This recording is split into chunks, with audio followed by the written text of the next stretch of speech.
जय हिंद साथियों। कैसे आप सब लोग? आशा करता हूँ कि आप सब लोग साथियों बहुत अच्छे होंगे। तो साथियों, जैसा कि बीच में गैप हो गया, आप लोगों को पता तो था ही। तो साथियों, असल में मेरी तबीयत भी बहुत अच्छी नहीं थी। बाकी आप लोगों को पता तो है ही कि मेरी भी तैयारी इसकी चल रही है साथियों।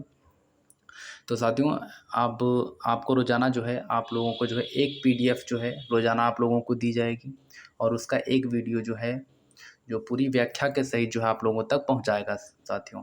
और साथियों, इसी के साथ जो हमारे चैनल पर साथियों पहली बार विजिट कर रहे हैं उनके लिए साथियों मैं बता दूं कि वो लोग जो है उन लोगों को जो है रोज़ाना जो है एक पीडीएफ जो है हमारे टेलीग्राम और उसी के साथ में व्हाट्सएप ग्रुप के माध्यम से जो है रोज़ाना एक पीडीएफ और जो है दृष्टि आईएएस का जो न्यूज़पेपर होगा साथियों, जी हाँ, न्यूज़पेपर जो आपका होगा साथियों, वह उपलब्ध कराया जाएगा। इसी के साथ में दृष्टि के साथ में अगर आप लोग चाहेंगे तो आप लोगों को साथियों जो है द इंडियन एक्सप्रेस और द हिंदू का भी न्यूज़पेपर जो है साथियों उपलब्ध कराया जाएगा। और इसी के साथ में हमारे चैनल पे साथियों जितनी जल्दी जैसे 2 के सब्सक्राइबर जैसे ही मेरे साथियों पूरे हो जाते हैं, वैसे ही साथियों मैं आप लोगों को इसी के साथ में पूरे 10 साल का, जी हाँ, पूरे 10 ईयर्स का जो है प्री का जो सी सेट पेपर मतलब पहला पेपर और दूसरा पेपर उसका साथियों जो है मैं पूरे 10 साल के जो है आपका जो है पूरा जो है साथियों प्रीवियस ईयर का क्वेश्चन पेपर उपलब्ध कराऊंगा साथियों। जी हाँ, तो साथियों ऐसा ही अपना प्यार बनाए रखें हमारे चैनल पे। तो साथियों चलिए स्टार्ट करते हैं अपनी क्लास को और देखते हैं 49 क्वेश्चन को हमने छोड़ा था, तो 49 क्वेश्चन ही साथियों देखते हैं साथियों। जी हाँ, तो पहला क्वेश्चन 49 नंबर का क्वेश्चन है साथियों। एक तरफ साथियों इसमें युग्म पर विचार करना है, एक तरफ रिफाइनरी दी गई है, दूसरी तरफ साथियों राज्य दिए गए हैं। जैसे नूनमती कहाँ है, कोयली कहाँ है, नुमालीगढ़ कहाँ है, पन्नागुड़ी कहाँ है, ये आपको इसमें से मतलब बताना है साथियों।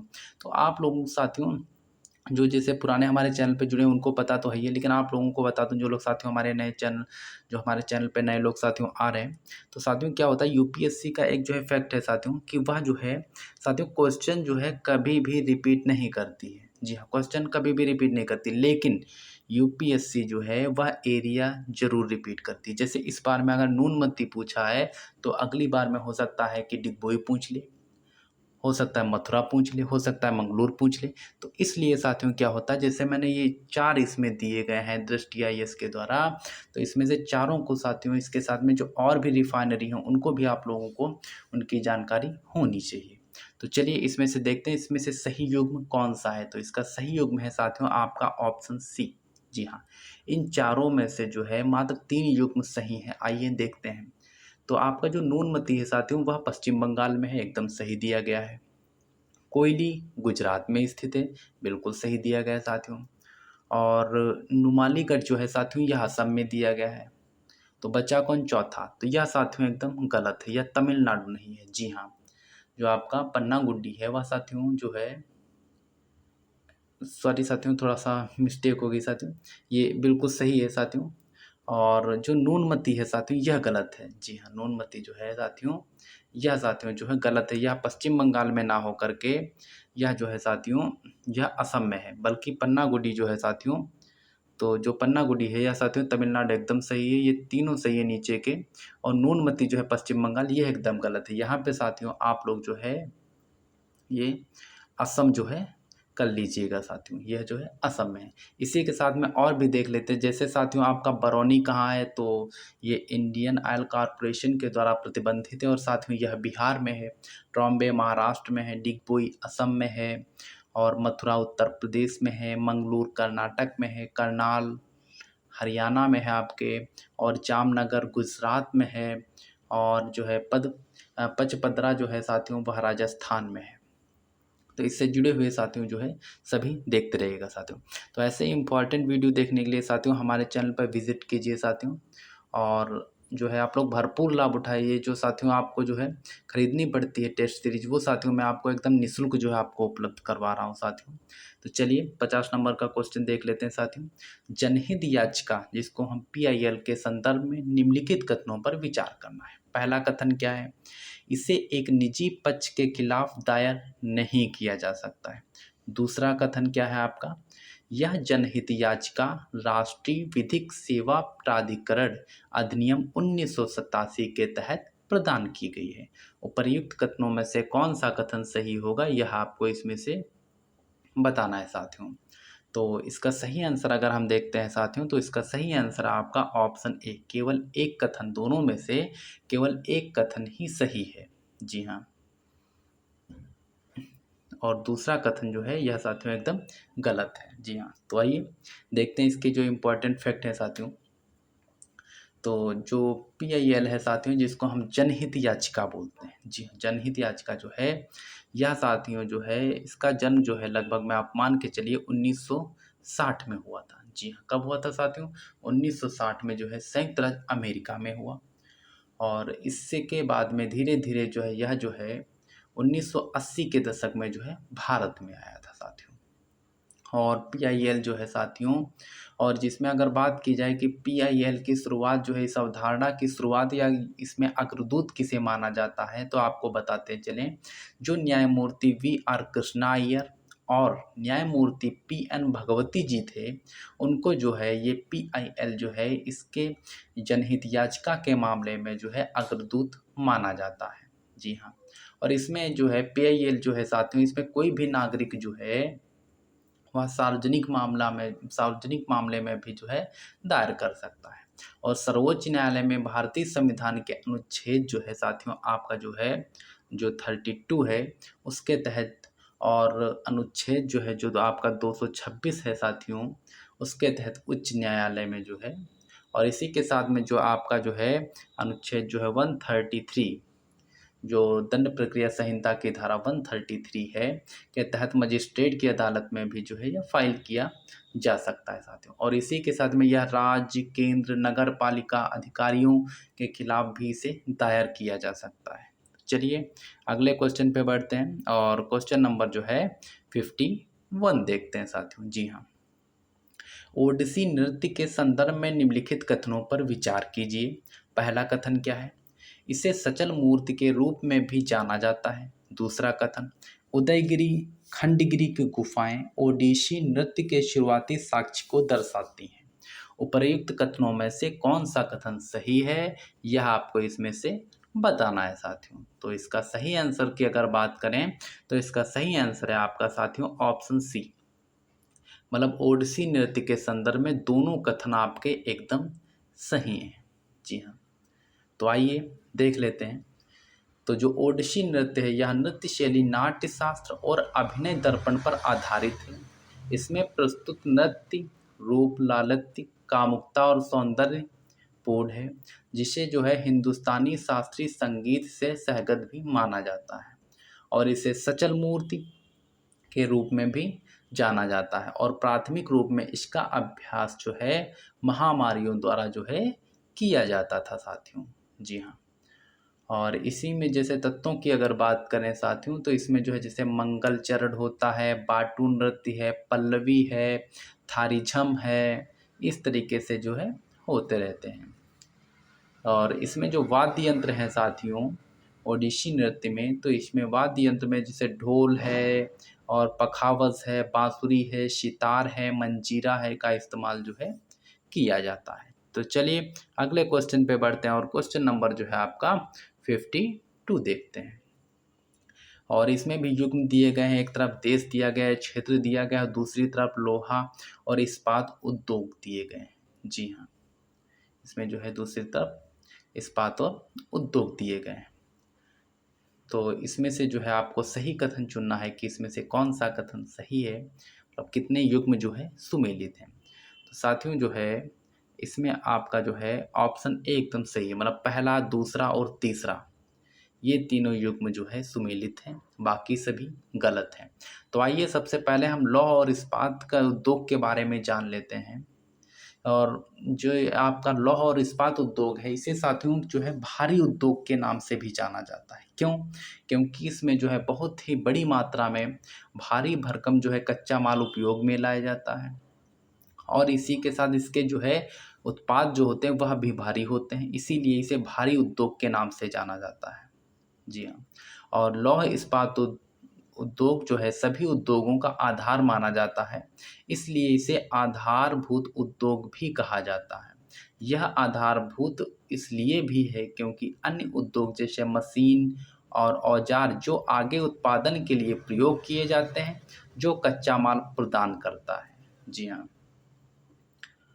और चलिए तो अगले क्वेश्चन पे बढ़ते हैं और क्वेश्चन नंबर जो है आपका 53 देखते हैं। जी हाँ, 53 नंबर का क्वेश्चन हम लोग देखते हैं। जी हाँ, बेरियम तत्व के संबंध में निम्नलिखित कथनों पर जो है कौन सा कथन सही है, यह आपको बताना है। पहला कथन क्या है? वायु के संपर्क में आने पर यह आसानी से अपचयित हो जाता है।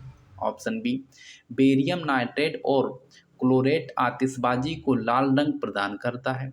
ऑप्शन सी, प्रकृति में यह हमेशा अन्य तत्वों के साथ संयुक्त रूप में पाया जाता है। ऑप्शन डी, यह एक भारी तत्व है जिसमें घनत्व लोहे से 2 गुना होता है। जी हाँ, 53 नंबर का क्वेश्चन है और इसका सही आंसर अगर हम देखें साथियों, तो इसका सही आंसर है आपका ऑप्शन सी। तो आइए सबसे पहले जो है बेरियम हम तत्व के बारे में जान लेते हैं साथियों।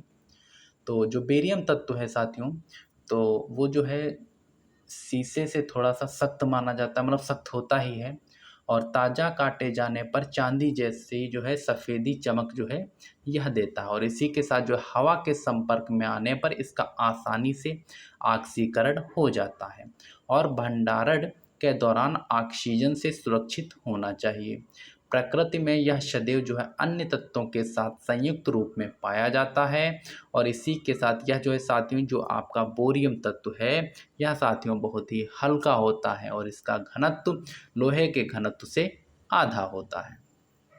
जी हाँ, चलिए तो अगले क्वेश्चन पे बढ़ते हैं और क्वेश्चन नंबर जो है अपना 54 देखते हैं साथियों। तो साथियों ऐसे ही जो है इम्पोर्टेंट जो है वीडियो देखने के लिए हमारे चैनल को सब्सक्राइब कीजिए, लाइक कीजिए, शेयर कीजिए।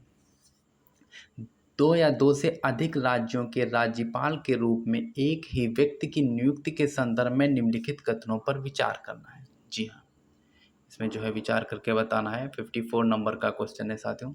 तो पहला कथन आपका क्या कहता है कि पहला कथन है यह है कि यह प्रावधान 7वें संविधान संशोधन अधिनियम 1956 के तहत भारत के संविधान में जोड़ा गया था। दूसरा कथन क्या कहता है? उनके वेतन और भत्ते संसद द्वारा निर्धारित अनुपात में राज्यों द्वारा साझा किए जाते हैं। उपर्युक्त कथनों में से कौन सा से कथन सही है, यह आपको बताना है। 54 नंबर का क्वेश्चन है और इसका सही आंसर है साथियों आपका ऑप्शन ए। जी हाँ, इनमें से मात्र पहला जो है कथन सही है, दूसरा कथन जो है यह साथियों गलत है। जी हाँ, तो आइए हम राज्यपाल के बारे में जान लेते हैं सबसे पहले। तो भारत के संविधान में राज्यों में सरकार की उसी तरह परिकल्पना की गई है कि जैसे केंद्र के लिए, इसे संसदीय व्यवस्था कहते हैं। संविधान के भाग 6 के अनुच्छेद 153 से 167 तक राज्य कार्यपालिका के बारे में बताया गया है। सामान्यतः प्रत्येक राज्य के लिए एक राज्यपाल होता है, लेकिन 7वें संविधान संशोधन अधिनियम 1956 की धारा के अनुसार एक ही व्यक्ति 2 या 2 से अधिक राज्यों के राज्यपाल के रूप में नियुक्त किया जा सकता है साथियों। चलिए तो ये थे इसके इम्पोर्टेंट फैक्ट। तो अगले क्वेश्चन पे बढ़ते हैं और क्वेश्चन नंबर जो है अपना 55 देखते हैं।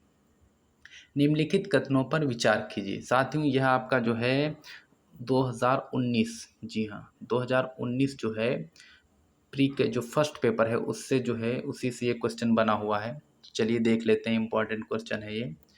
तो ऋतु प्रवास शिकार और समुदायों का एकत्रित करने की एक विशिष्ट विशेषता है। वाणिज्यिक पशुधन पालन एक विशेष गतिविधि है जिसमें केवल एक प्रकार के पशु का पालन किया जाता है। इसमें साथियों इस टाइप के क्वेश्चन इसलिए आ जाते हैं क्योंकि आपका जो है IFS जो एग्ज़ाम होता है साथियों, IFS इंडियन फॉरेस्ट सर्विस, इसको जो है इंडियन फॉरेस्ट सर्विस, इसका प्री और UPSC जो है इसी का प्री कंडक्ट करती है। ये जो है UPSC जो IS होता है उसी के साथ में साथियों इसका भी प्री होता है। इसलिए जो है इसमें लगभग में पर्यावरण से संबंधित आपको क्वेश्चन जो है ऐसे ज़्यादा देखने को मिलते हैं। इनमें से कौन सा कथन सही है यह आपको बताना है। 55 नंबर का क्वेश्चन है साथियों और इसका सही आंसर है साथियों आपका ऑप्शन बी। जी हाँ, ऑप्शन बी जो है आपका एकदम सही है, मतलब दूसरा कथन जो है आपका एकदम सही है साथियों। चलिए, तो अगले क्वेश्चन पे बढ़ते हैं और क्वेश्चन नंबर जो है 56 देखते हैं। जी हाँ, 56 नंबर क्वेश्चन। हाल ही में भारतीय रिजर्व बैंक आरबीआई द्वारा प्रस्तावित सेंट्रल बैंक डिजिटल करेंसी के बारे में निम्नलिखित कथनों पर विचार कीजिए। पहला कथन क्या है? यह भारतीय रिजर्व बैंक की बैलेंस शीट पर एक परिसंपत्ति के रूप में दिखाई देगा। दूसरा कथन, क्रिप्टो करेंसी के विपरीत इसका मूल्य खनन आधारित होने के बजाय एल्गोरिथम आधारित होगा। ऑप्शन जो कथन आपका तीसरा है, यह विधि मान्य होगी जो बैंक द्वारा जमा किए गए धन में परिवर्तनीय होगी। उपर्युक्त कथनों में से कौन सा से कथन सही है, यह आपको साथियों बताना होगा। तो ये आपका साथियों 56 नंबर का क्वेश्चन है, जिसको हम 56 बोलते हैं। 56 नंबर का क्वेश्चन है और इसका सही आंसर है साथियों आपका ऑप्शन डी। दूसरा और तीसरा कथन सही है, पहला कथन यह आपका गलत है। तो आइए सेंट्रल बैंक डिजिटल करेंसी के बारे में सबसे पहले हम जानेंगे। तो भारतीय रिजर्व बैंक के अनुसार सेंट्रल बैंक डिजिटल करेंसी केंद्रीय बैंक द्वारा डिजिटल रूप में जारी विधि मान्य मुद्रा है, जिसे किसी भी वाणिज्यिक बैंक के धन या नकदी में परिवर्तित किया जा सकता है, और यह भले ही डिजिटल हो पर सॉवरेन पेपर करेंसी के समान ही मानी जाती है, और यह केंद्रीय बैंक की बैलेंस शीट पर एक देनदारी के रूप में दिखाई देगी। यह प्रतिमोच विधि द्वारा मान्य मुद्रा होगी। जी हाँ साथियों,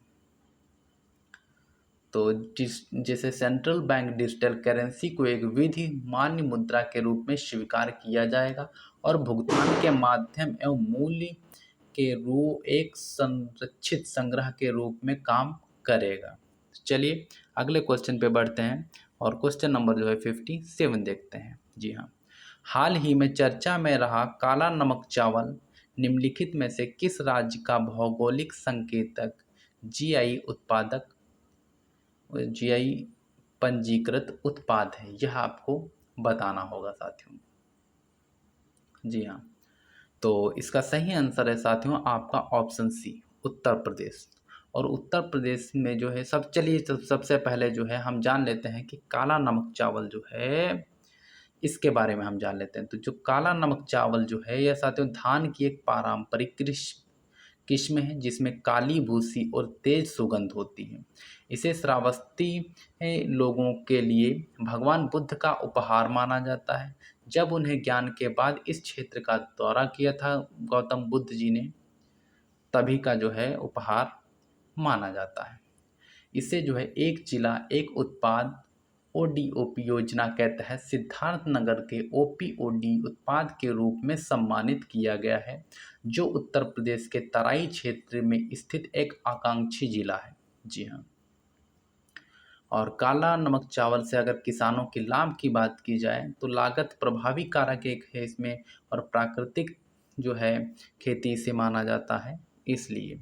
और काला नमक जो चावल का स्वास्थ्य की अगर बात करें तो काला नमक चावल जो है एंथोसाइनिन की तरह एक ऑक्सीकरण रोधी के रूप में कार्य करता है, जो हृदय रोग के रोकथाम और त्वचा की देखभाल में सहायता करता है।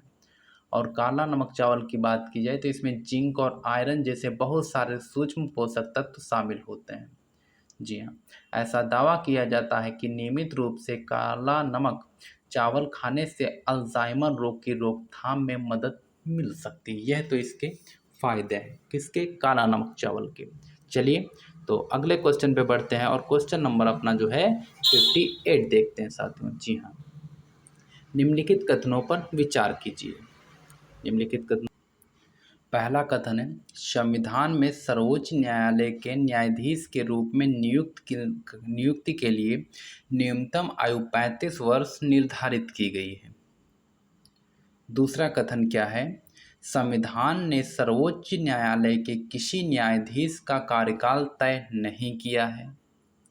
तीसरा कथन आपका है सर्वोच्च न्यायालय के न्यायाधीश के महाभियोग का पहला मामला जस्टिस वी रामास्वामी से संबंधित था। इसमें से आपको सही कथन जो है वह चुनना है।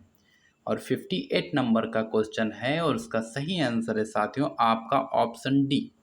जी हाँ, मतलब ऑप्शन डी का मतलब आपका दूसरा और तीसरा दोनों कथन सही हैं, जबकि पहला कथन जो है वह आपका एकदम गलत होगा।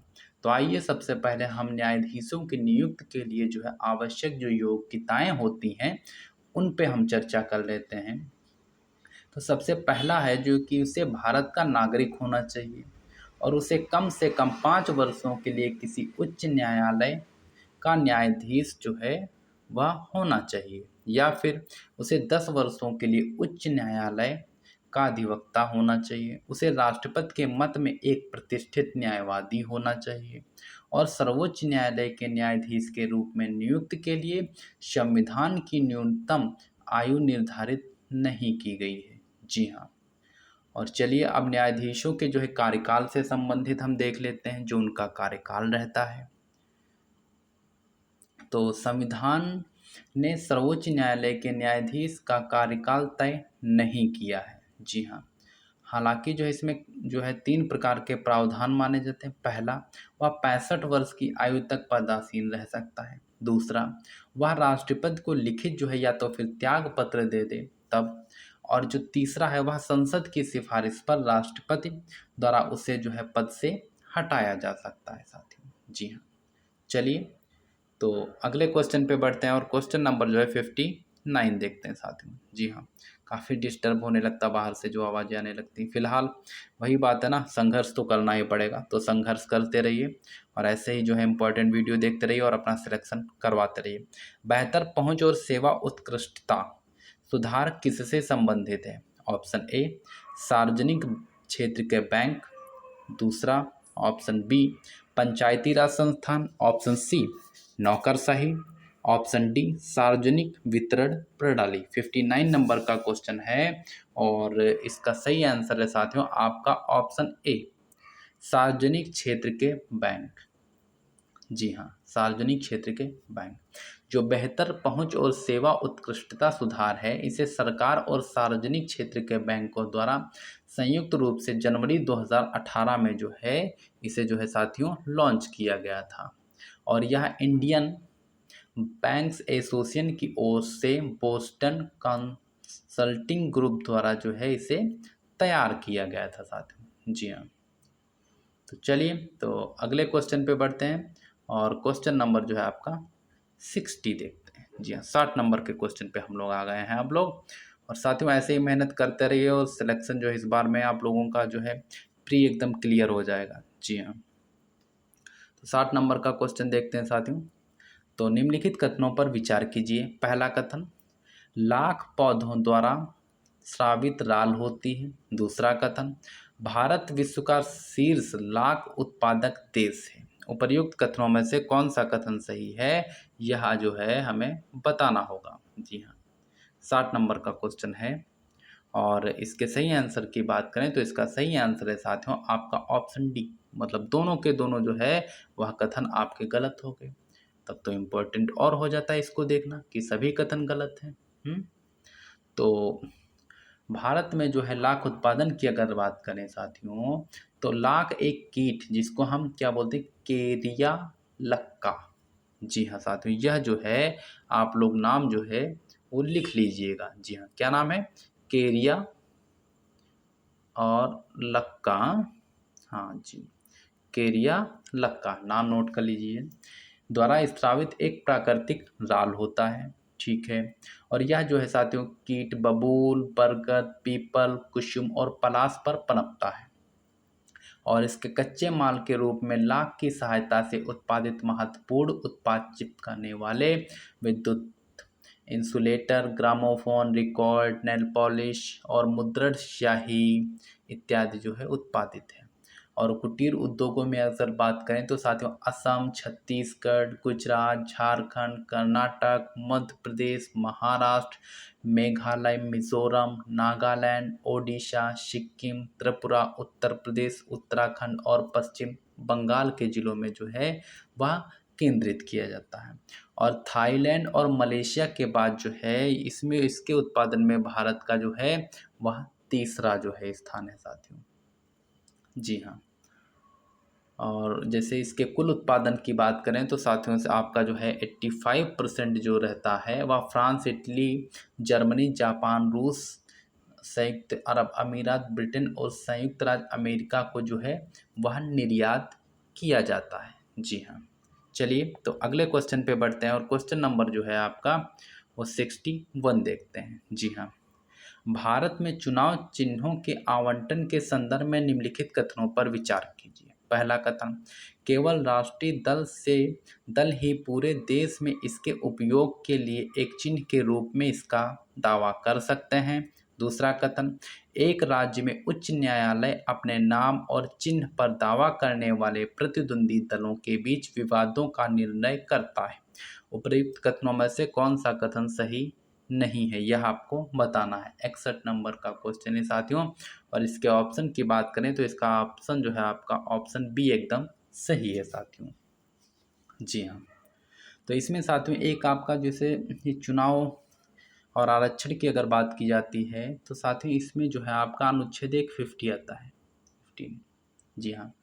उसके अनुसार जो है आरक्षण का जो आवंटन है साथियों, उसमें चुनाव आयोग प्रतिद्वंदी समूहों या किसी मान्यता प्राप्त राजनीतिक दलों के वर्गों के बीच विवादों का फैसला कर सकता है और उसके नाम और चुनाव चिन्ह पर भी दावा किया जा सकता है साथियों। चलिए तो अगले क्वेश्चन पे बढ़ते हैं और क्वेश्चन नंबर जो है वो आपका 62 देखते हैं साथियों। जी हाँ। निम्नलिखित कथनों पर विचार कीजिए। पहला कथन आपका क्या है कि 19वीं शताब्दी के दौरान यूरोपीय देशों ने अपने उपनिवेशों से निर्मित वस्तुओं के बदले में कच्चे माल और खाद्य पदार्थों का निर्यात करना शुरू कर दिया और प्रशुल्क एवं व्यापार पर सामान्य समझौते को वर्ष 1995 में विश्व व्यापार संगठन के रूप में रूपांतरित किया गया। उपर्युक्त दोनों कथनों में से कौन सा कथन सही नहीं है, यह आपको बताना है। और इसका सही ऑप्शन अगर हम देखते हैं तो सही ऑप्शन आपका है ऑप्शन ए। यह कथन सही नहीं है बल्कि यह कथन आपका सही होगा। जी हाँ। तो चलिए पहले हम विश्व व्यापार संगठन की अगर बात करें तो वर्ष 1948 में विश्व को उच्च सीमा शुल्क और कुछ विभिन्न प्रकार की अन्य बाधाओं से मुक्त कराने हेतु कुछ देशों के द्वारा प्रशुल्क एवं व्यापार पर सामान्य समझौते का गठन किया गया था साथियों। जी हाँ। और इसमें वर्ष 1994 में सदस्य देशों के द्वारा राष्ट्रों के बीच मुक्त एवं निष्पक्ष व्यापार को बढ़ावा देने के लिए एक स्थायी संस्था के निर्माण का निश्चय किया गया था। जनवरी 1995 से विश्व व्यापार संगठन के रूप में इसको जो है वह रूपांतरित कर दिया गया था साथियों। तो चलिए अगले क्वेश्चन पे बढ़ते हैं और आपका जो अगला क्वेश्चन आने वाला है साथियों वह बहुत ही इम्पोर्टेंट है और यह यूपीएससी का फेवरेट एरिया रहता है। इससे जुड़े हुए क्वेश्चन आपको देखने को जरूर मिलते हैं। चलिए देखते हैं। निम्नलिखित में से कौन सी शपथ मुख्यमंत्री के आधिकारिक शपथ ग्रहण का हिस्सा नहीं है? क्वेश्चन पे ध्यान रखिएगा, नहीं है यह ध्यान रखिएगा। जी हाँ। चलिए ऑप्शन ए आपका है भारत के संविधान के प्रति सच्ची श्रद्धा और सत्यनिष्ठा बनाए रखना। ऑप्शन बी भारत की संप्रभुता और अखंडता को बनाए रखना। ऑप्शन सी श्रद्धा पूर्वक और शुद्ध अंतःकरण से अपने कार्यालय के कर्तव्यों का निर्वहन करना। ऑप्शन डी संविधान और कानूनों को बनाए रखना। इनमें से कौन सा कथन आपका सही है वह बताना होगा। इसका सही आंसर है साथियों आपका ऑप्शन डी। ऑप्शन डी जो है वह आपका एकदम सही है। तो आइए सबसे पहले हम पूरी चर्चाएं कर लेते हैं। मुख्यमंत्री, तो मुख्यमंत्री जो है वह राज्य में मुख्यमंत्री की स्थिति जो है जिस तरीके से केंद्र में प्रधानमंत्री होता है उसी तरीके से राज्य में मुख्यमंत्री होता है। संविधान द्वारा प्रदत्त सरकार के संसदीय प्रणाली की योजना में राज्यपाल नाम मात्र का कार्यकारी अधिकारी होता है। वास्तविक कार्यकारी अधिकारी जो है वह मुख्यमंत्री ही होता है। मुख्यमंत्री के कार्यालय में प्रवेश करने से पहले राज्यपाल उन्हें पद और गोपनीयता की शपथ दिलाता है। शपथ की अगर बात की जाए तो शपथ में मुख्यमंत्री कहता है कि भारत के संविधान के प्रति सच्ची श्रद्धा और सत्यनिष्ठा बनाए रखना, भारत की संप्रभुता और अखंडता को बनाए रखना, श्रद्धापूर्वक एवं शुद्ध अंतःकरण से अपने कार्यालय के कर्तव्यों का निर्वहन करना, भय या पक्षपात, अनुराग या द्वेष के बिना सभी प्रकार के लोगों के प्रति संविधान और विधि के अनुसार न्याय करना। जी हाँ, यह साथियों इसमें इनकी शपथ में रहता है। और अपनी शपथ में जो है मुख्यमंत्री वचन देता है कि जो विषय राज्य के मंत्री के रूप में मेरे विचार में लाएगा अथवा मुझे ज्ञात होगा कि उसे किसी व्यक्ति या व्यक्तियों को तब के सिवाय, जबकि ऐसे मंत्री के रूप में अपने कर्तव्यों के सम्यक निर्वहन के लिए ऐसा करना अपेक्षित हो, मैं प्रत्यक्ष अथवा अप्रत्यक्ष रूप से संसूचित या प्रकट नहीं करूँगा। यह जो है इसकी पूरी शपथ रहती है साथियों। चलिए तो अगले क्वेश्चन पे बढ़ते हैं और क्वेश्चन नंबर जो है आपका आ गया है 64। जी हाँ, यह साथियों आपका मिलान का क्वेश्चन आ गया है 64 का। और इसमें जो है एक तरफ जो है औद्योगिक केंद्र हैं, दूसरी तरफ उद्योग दिए गए हैं। तो आइए इनका भी देख लेते हैं और इसका सही आंसर है साथियों आपका ऑप्शन बी। इनमें से मात्र जो है 2 क्वेश्चन जो है वह आपके एकदम सही है साथियों। जी हाँ, 2 क्वेश्चन जो है वह आपके एकदम सही है। तो आइए देखते हैं कौन कौन से जो है आपका जो है युग्म जो है वह सुमेलित है साथियों। जी हाँ, तो अम्बाला जो है साथियों, अम्बाला, तो अम्बाला जो है वह वैज्ञानिक उपकरण के लिए जाना जाता है। फिर आता है आपका मोदी नगर, तो मोदी नगर सॉरी साथियों मोदीपुर। जी हाँ, मोदीपुरम जो है साथियों वह वस्त्र उद्योग के लिए जाना जाता है। ठीक है, फिर आपका आ गया है मुरादन नगर। जी हाँ, मुरादन नगर।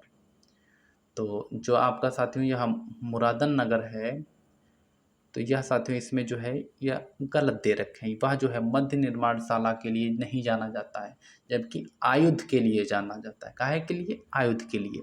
फिर आता है मोहन नगर, जो आयुध दे रखा है वह आयुध के लिए नहीं, जो आपका जो है मोहन नगर है साथियों वह मध्य निर्माण के लिए जो है मध्यम जो है वह निर्माण के लिए जो है वह जाना जाता है साथियों। जी हाँ, ये इसमें ऐसे मिलान होगा।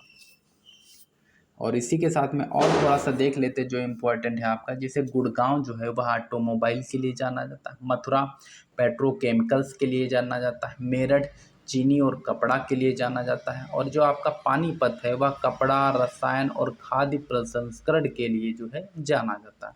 और साथ ही सहारनपुर की अगर बात करें तो सहारनपुर कागज, लकड़ी, काम, चीनी, कपड़ा और खाद्य प्रसंस्करण के लिए जाना जाता है। तो चलिए अगले क्वेश्चन पे बढ़ते हैं और क्वेश्चन नंबर जो है आपका आ गया है 65। जी हाँ, प्रसाद प्रयंत्र के सिद्धांत के संदर्भ में निम्नलिखित कथनों पर विचार कीजिए। पहला कथन, यह अवधारणा ब्रिटिश लोक विधि से ली गई है, जिसके तहत क्राउन किसी भी समय किसी रोजगार में संलग्न व्यक्ति को सेवाओं से मुक्त कर सकता है। दूसरा कथन, किसी लोक सेवक को उसके विरुद्ध लगे आरोपों पर सुनवाई का उचित अवसर दिए बिना सेवा से नहीं हटाया जा सकता है। जी हाँ साथियों, उसको जो है सेवा। और तीसरा कथन है, राज्य के प्रसाद प्रयंत्र की वापसी विधानसभा द्वारा मंत्रिमंडल का समर्थन वापस लेने के साथ होनी चाहिए। उपर्युक्त कथनों में से कौन सा कथन सही है यह आपको बताना होगा। 65 नंबर का क्वेश्चन है और इसका सही कथन है साथियों आपका ऑप्शन सी, मतलब पहला और तीसरा दोनों जो है सही हैं, दूसरा आपका जो है यह आपका साथियों गलत है। तो चलिए अगले क्वेश्चन पे बढ़ते हैं और क्वेश्चन नंबर जो है 66 देखते हैं साथियों। जो इसमें इंपॉर्टेंट फैक्ट होंगे वह मैं आपको इसके साथ साथ बताता चलता हूँ। भारतीय संविधान के प्रथम संशोधन के संदर्भ में निम्नलिखित कथनों पर विचार कीजिए। पहला कथन है, इसके माध्यम से भारतीय संविधान में 9वीं अनुसूची जोड़ी गई। दूसरा कथन, इस संशोधन द्वारा मद्रास राज्य बनाम श्रीमती चंपकम दोराइजन मामले में चुनौती दी गई थी। उपर्युक्त कथनों में से कौन सा कथन जो है वह आपका सही है, यह आपको बताना है। 66 नंबर का क्वेश्चन है। जी हाँ, और इसका सही आंसर की अगर बात करें तो इसका सही आंसर है साथियों आपका ऑप्शन ए, मतलब पहला कथन सही है और दूसरा कथन आपका गलत है साथियों।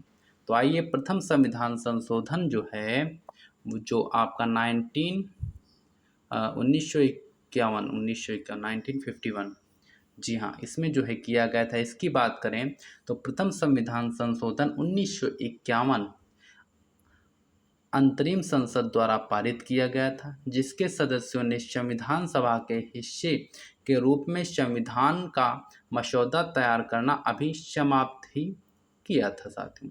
और इसमें जो है भूमि सुधारों और इसमें शामिल अन्य कानूनों को न्यायिक समीक्षा से बचाने के लिए 9वीं अनुसूची जो है इसमें जो है वह जोड़ी गई थी। अनुच्छेद 31 के बाद अनुच्छेद 31A और अनुच्छेद 31B जो है इसमें साथियों जोड़े गए थे।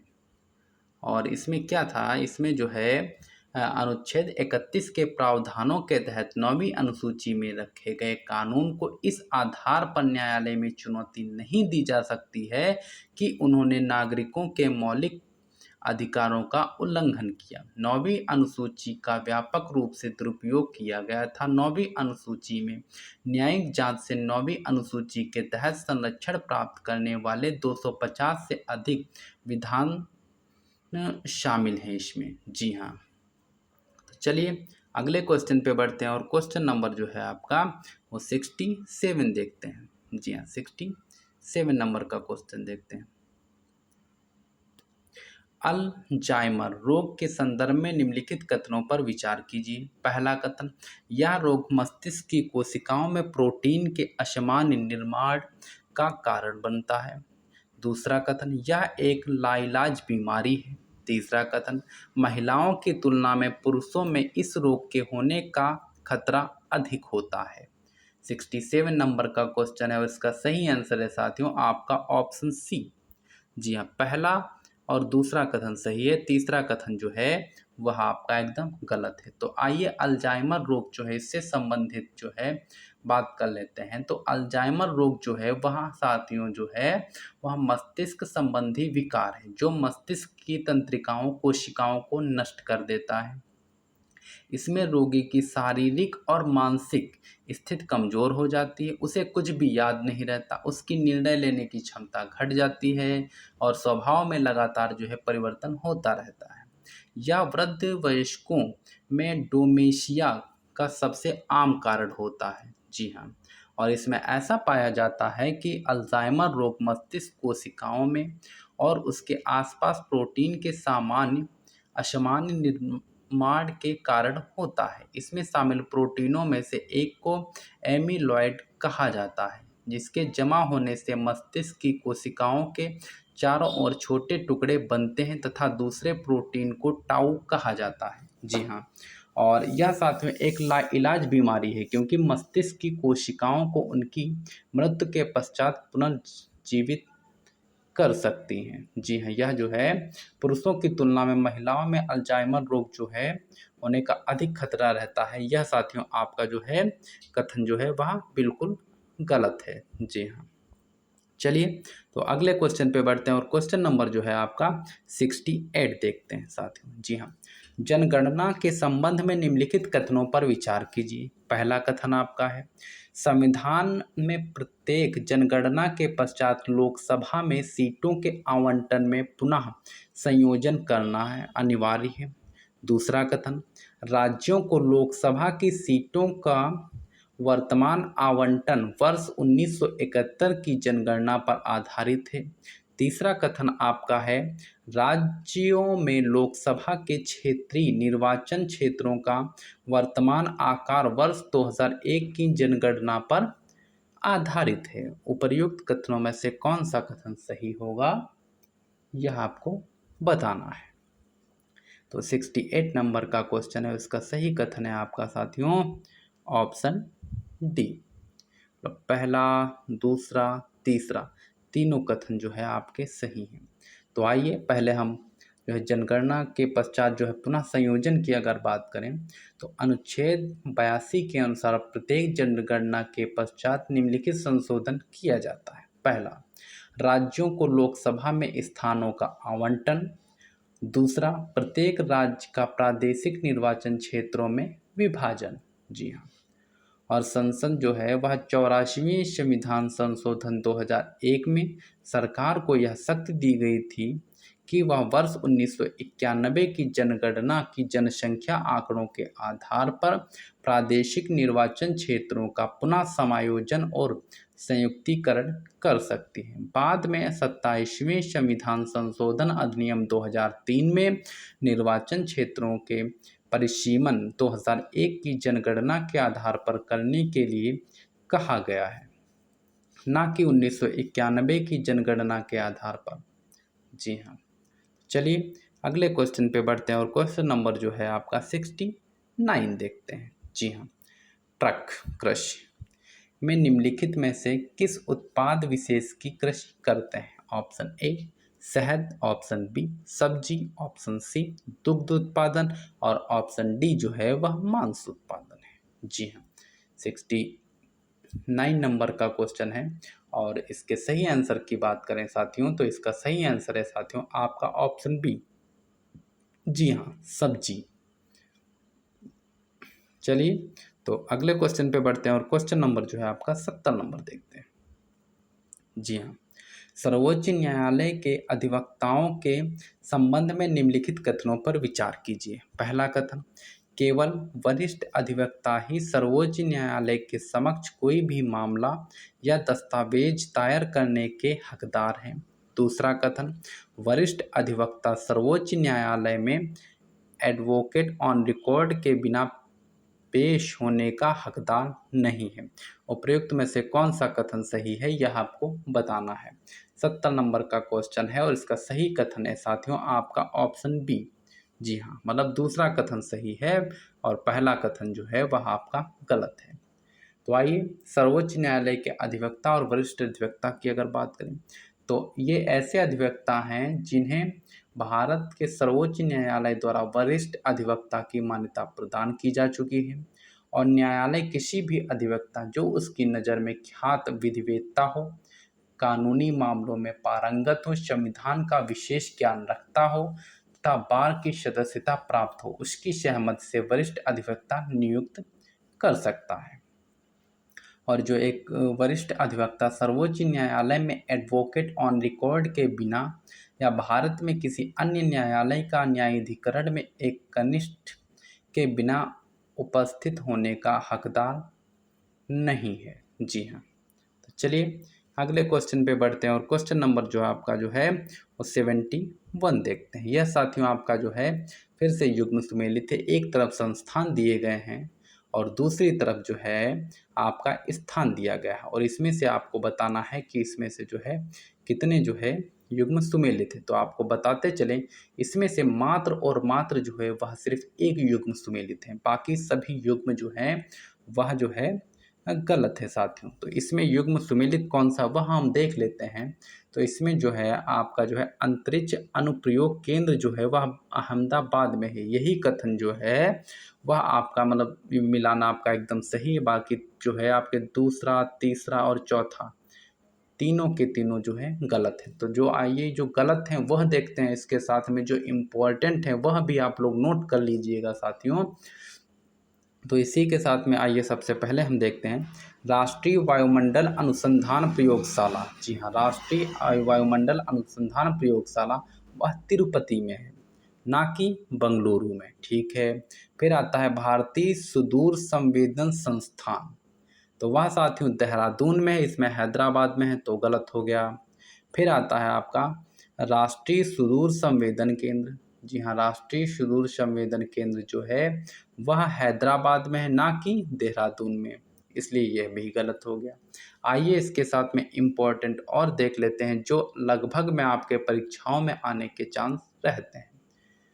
तो अंतरिक्ष विभाग और इसी के साथ में भारतीय अंतरिक्ष अनुसंधान संगठन वह बंगलुरु में है। ठीक है। और विक्रम साराभाई अंतरिक्ष केंद्र त्रिवेंद्रपुरम में है। सौर वेधशाला उदयपुर में है, ध्यान रखिएगा।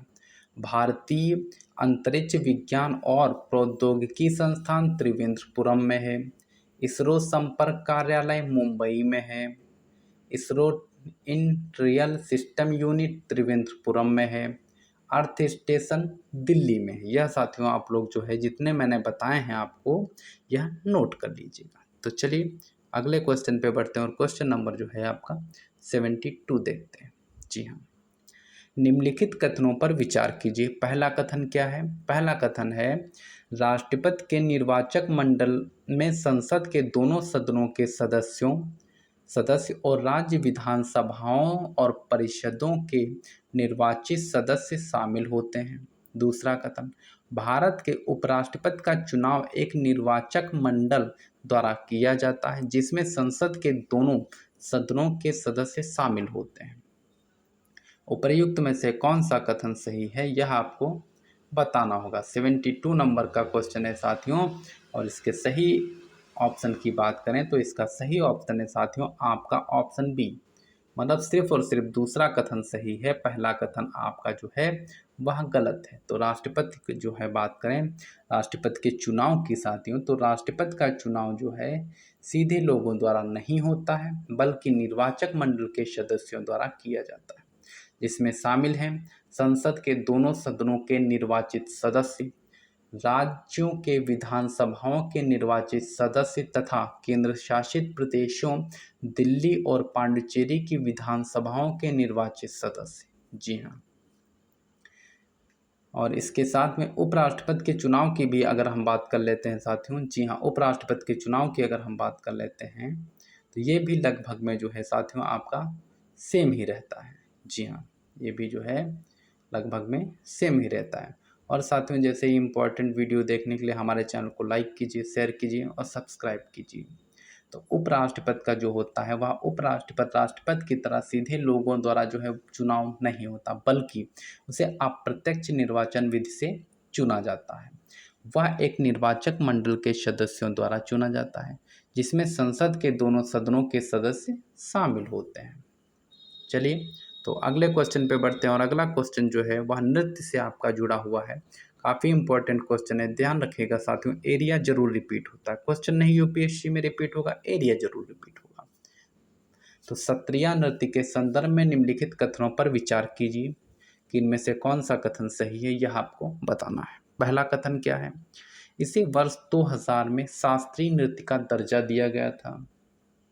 दूसरा कथन, यह बोरगीत संगीत से संबंधित है। तीसरा कथन, इसकी शुरुआत केरल के श्रीमंत शंकरदेव ने की थी। नीचे दिए गए कोड का प्रयोग कर सही जो है उत्तर चुनना होगा। तो इसका सही आंसर है साथियों आपका ऑप्शन सी। जी हाँ, मतलब पहला और दूसरा कथन जो है सही है, तीसरा कथन जो है यह गलत दिया गया है। तो आइए सबसे पहले हम सत्रिय नृत्य का जो है एक एक पॉइंट देख लेते हैं क्योंकि काफ़ी इम्पोर्टेंट है क्वेश्चन ऑफ की नज़र से साथियों। तो सत्रिय की उत्पत्ति जो है वह 15वीं शताब्दी में मानी जाती है। 15वीं शताब्दी में जो है वह असम में श्रीमंत शंकरदेव द्वारा शुरू किए गए नव वैष्णव आंदोलन के हिस्से के रूप में एक मठ 17 में हुई थी। सत्रिय को संगीत नाटक अकादमी वर्ष द्वारा 2000 में शास्त्रीय नृत्य का दर्जा दिया गया था। सत्रिय नृत्य अपने मूल रूप में अन्य नृत्य रूपों से भिन्न होते हैं। पुरुष के लिए इसे पुरुष पाक और स्त्री के लिए प्रकृति पाक कहा जाता है। यह नृत्य पौराणिक विषयों पर आधारित है। इसमें उनके पास विशेष स्मारक बोल, विशिष्ट असमिया संगीत जिसे बरगीत के रूप में जाना जाता है। संगीत वाद्य यंत्र की बात करें तो इसमें जैसे बड़े झांझ, ड्रम, रंगीन वेशभूषा के अलावा गायक द्वारा गाए गए छंद के लिए विभिन्न तालों का उपयोग करते हुए जटिल नृत्य परक के रूप में जो है यह होता है साथियों। चलिए अगले क्वेश्चन पे बढ़ते हैं और क्वेश्चन नंबर जो है 74 देखते हैं। राज्य विधान परिषद के संदर्भ में निम्नलिखित कथनों पर विचार कीजिए। पहला कथन क्या है? राज्य विधान परिषद का गठन और विघटन करने के लिए संसद को एक विशेष बहुमत की आवश्यकता होती है। दूसरा कथन, बिहार और महाराष्ट्र में विधान परिषद होता है। जी हाँ। तो आइए इसका भी देख लेते हैं। और तीसरा कथन भी है इसमें साथियों। तो तीसरा कथन है, परिषद की अधिकतम संख्या विधानसभा की कुल संख्या की आधी तय की गई है। जी हाँ, यह आपका तीसरा कथन है।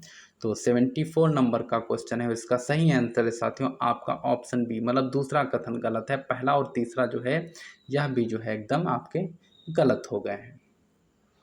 तो साथियों सबसे पहले हम जो है राज्य विधानमंडल की अगर बात करें तो राज्य विधानमंडल जो है राज्य विधायिका राज्य की राजनीतिक प्रणाली में प्रमुख और केंद्रीय स्थान रखती है।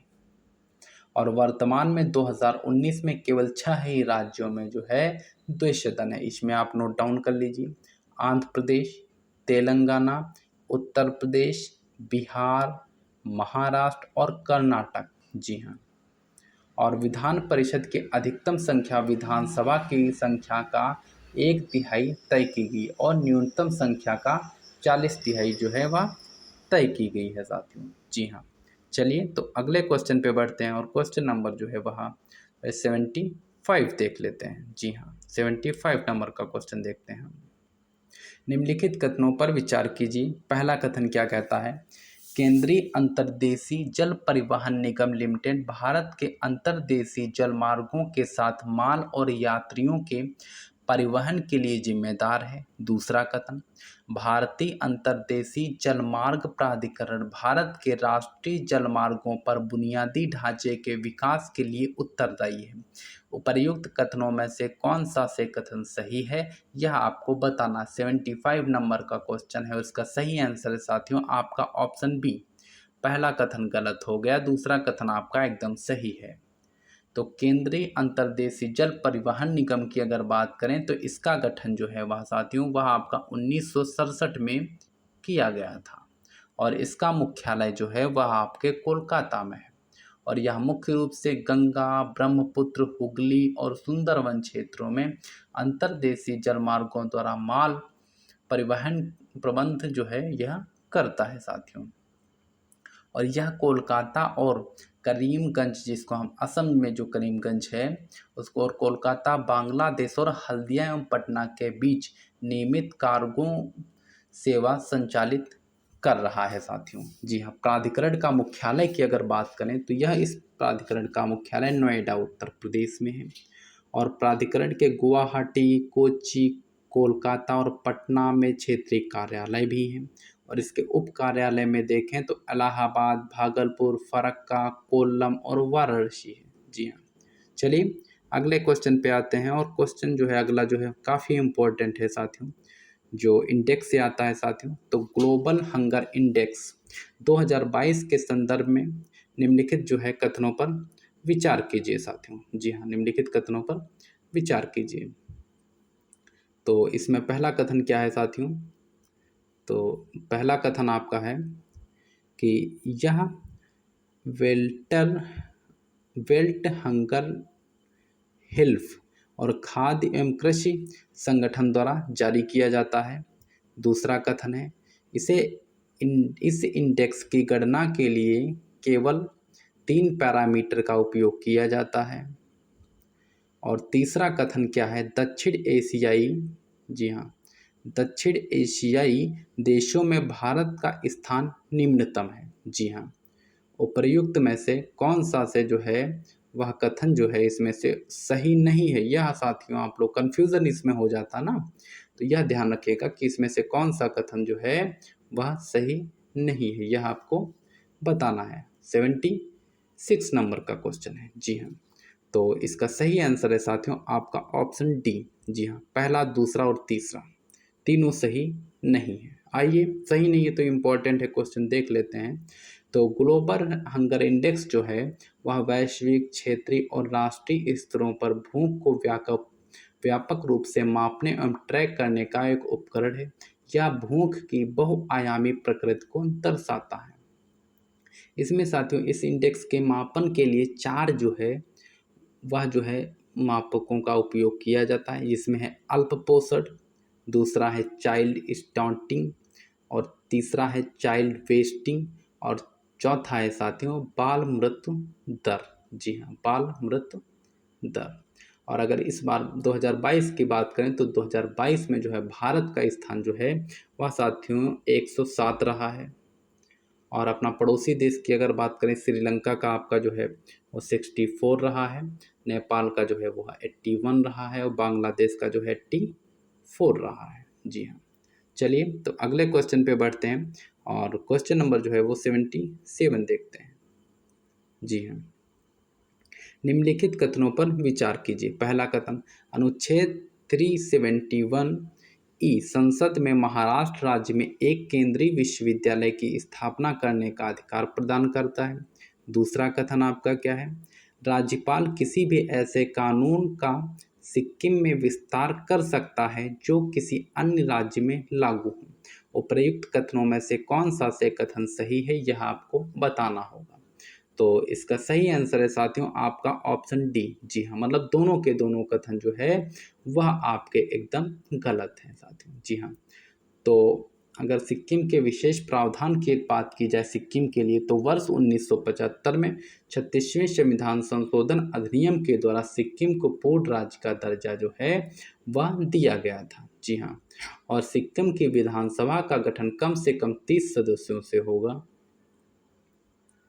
तो चलिए अगले क्वेश्चन पे बढ़ते हैं और क्वेश्चन नंबर जो है आपका जो है वह 78 देखते हैं। लाल बहादुर शास्त्री के संदर्भ में निम्नलिखित कथनों पर विचार कीजिए। पहला कथन क्या है, वे मरणोपरांत भारत रत्न से सम्मानित होने वाले पहले व्यक्ति थे।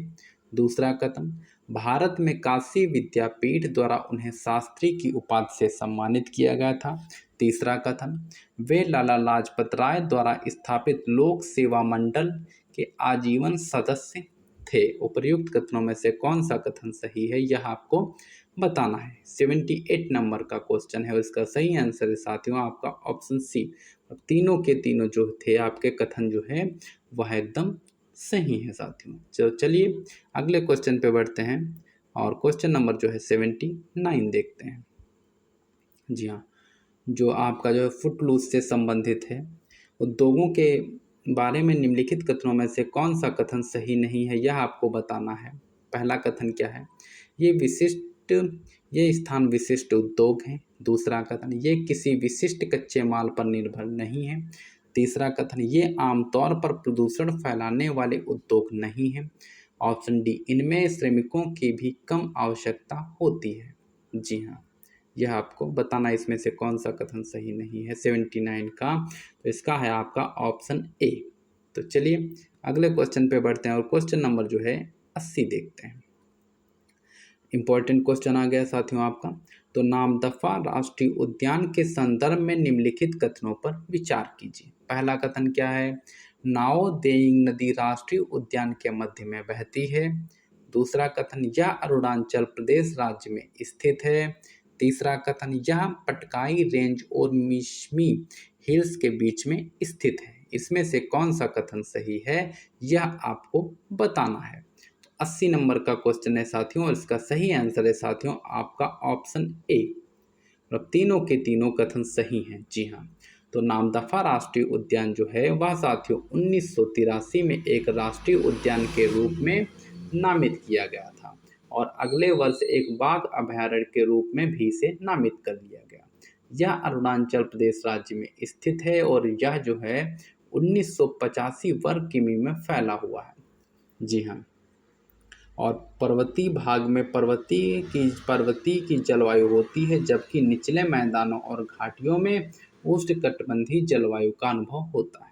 यह भारत का चौथा सबसे बड़ा राष्ट्रीय उद्यान है। यह जैव विविधता हॉटस्पॉट का भी एक हिस्सा है। भारत में पाई जाने वाली एकमात्र प्रजाति हुलॉक गिब्बन्स इसी राष्ट्रीय उद्यान में पाई जाती है। जी हाँ, तो चलिए अगले क्वेश्चन पे बढ़ते हैं और क्वेश्चन नंबर जो है आपका 80 देखते हैं। जी हाँ, सॉरी 81 देखते हैं, 81 नंबर। निम्नलिखित कथनों में से कौन सा फर्स्ट पोस्ट द पोस्ट प्रणाली के बारे में सही है। पहला कथन क्या है, इस प्रणाली के तहत जनसंख्या के सभी वर्गों को विधायिका में प्रतिनिधित्व मिलता है। दूसरा कथन, यह अनुपातिक प्रतिनिधित्व प्रणाली की तुलना में अधिक जटिल होती है।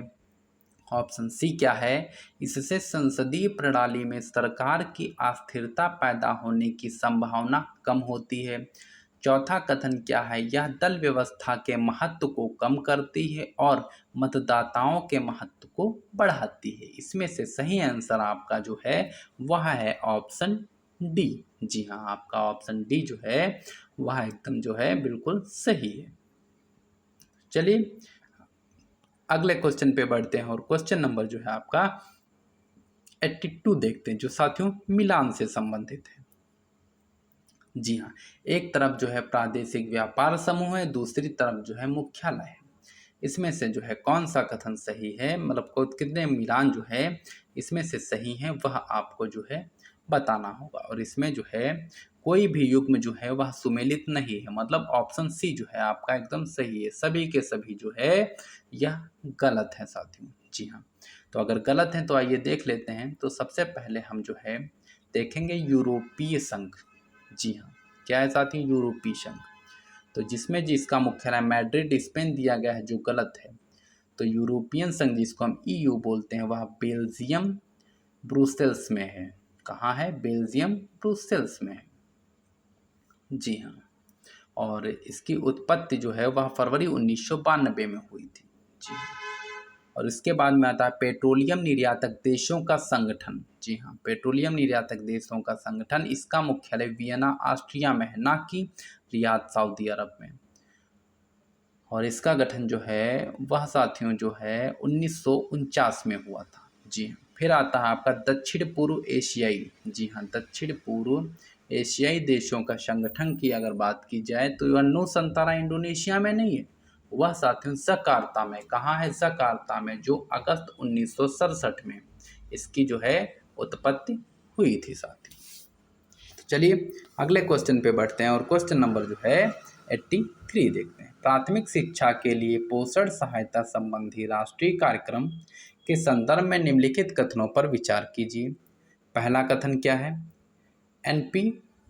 जी हाँ, एनपी एनएसपीई को भारत सरकार द्वारा वर्ष 1995 में लॉन्च किया गया था। दूसरा, यह एक केंद्र प्रायोजित योजना है। तीसरा, इस योजना के तहत खाद्यान्न लागत केंद्र और राज्यों द्वारा समान रूप से साझा की जाती है। उपर्युक्त कथनों में से कौन सा से कथन सही है यह आपको बताना है। 83 नंबर का क्वेश्चन है और इसका सही आंसर की अगर बात की जाए साथियों तो इसका सही आंसर है साथियों आपका ऑप्शन ए। जी हाँ, पहला और दूसरा यह दोनों सही हैं, तीसरा आपका जो है यह गलत है साथियों। यूएनएपी की अगर बात की जाए साथियों तो वह 15 अगस्त 1995 को शुरू किया गया था। जी हाँ, तो चलिए अगले क्वेश्चन पे बढ़ते हैं और क्वेश्चन नंबर जो है वह 84 देखते हैं। जी हाँ, निम्नलिखित कथनों पर विचार कीजिए। पहला कथन क्या है, सर्वोच्च न्यायालय केवल उन्हीं याचिकाओं पर सुनवाई करता है जो अंग्रेजी भाषा में होती हैं। दूसरा कथन, उच्च न्यायालयों के निर्णय और आदेश केवल अंग्रेजी में होंगे जब तक कि राष्ट्रपति कोई अन्य व्यवस्था प्रदान नहीं करते हैं। तो इसके अगर बात की जाए तो इसका सही आंसर है साथियों आपका ऑप्शन है, मतलब पहला कथन सही है, दूसरा कथन जो है वह आपका जो है साथियों गलत है। चलिए अगले क्वेश्चन पे बढ़ते हैं। इंपॉर्टेंट क्वेश्चन आ गया साथियों आपका 85। जी हाँ, प्रस्तावित पखरो टाइगर सफारी परियोजना को निम्नलिखित में से किस बाघ अभयारण्य के अंतर्गत लाने की योजना है। पहला, जिम कॉर्बेट पहला कॉर्बेट टाइगर रिजर्व। दूसरा ऑप्शन बी, नागार्जुन सागर श्रीशैलम बाघ अभयारण्य। ऑप्शन सी, पीलीभीत बाघ अभयारण्य। ऑप्शन डी, बक्सा बाघ अभयारण्य। जी हाँ, तो इसके सही आंसर की बात की जाए तो इसका सही आंसर है आपका ऑप्शन ए। तो कॉर्बेट बाघ अभयारण्य की अगर बात करें तो यह उत्तराखंड के नैनीताल जिले में स्थित है और इसे जो है जो आपका 1973 में जो प्रोजेक्ट टाइगर की शुरुआत जो है वह राष्ट्रीय जो है जो भारत का पहला राष्ट्रीय उद्यान था इसी में की गई थी, जो कॉर्बेट बाघ अभयारण्य का एक हिस्सा है। जी हाँ, इसे राष्ट्रीय उद्यान की स्थापना 1936 में हेली नेशनल पार्क के रूप में की गई थी। जी हाँ, जिसका उद्देश्य लुप्त प्राय बंगाल टाइगर का संरक्षण करना था साथियों। साथियों ऐसे ही इम्पोर्टेंट वीडियो देखने के लिए हमारे चैनल को सब्सक्राइब कीजिए, लाइक कीजिए, शेयर कीजिए और इसके PDF पाने के लिए हमारे जल्दी से जल्दी जो है वह साथियों जो है वो 2K जो है सब्सक्राइबर जो है साथियों आपको पूरे कराने होंगे। जी हाँ, तो साथियों मिलते हैं अगले वीडियो में। जय हिंद।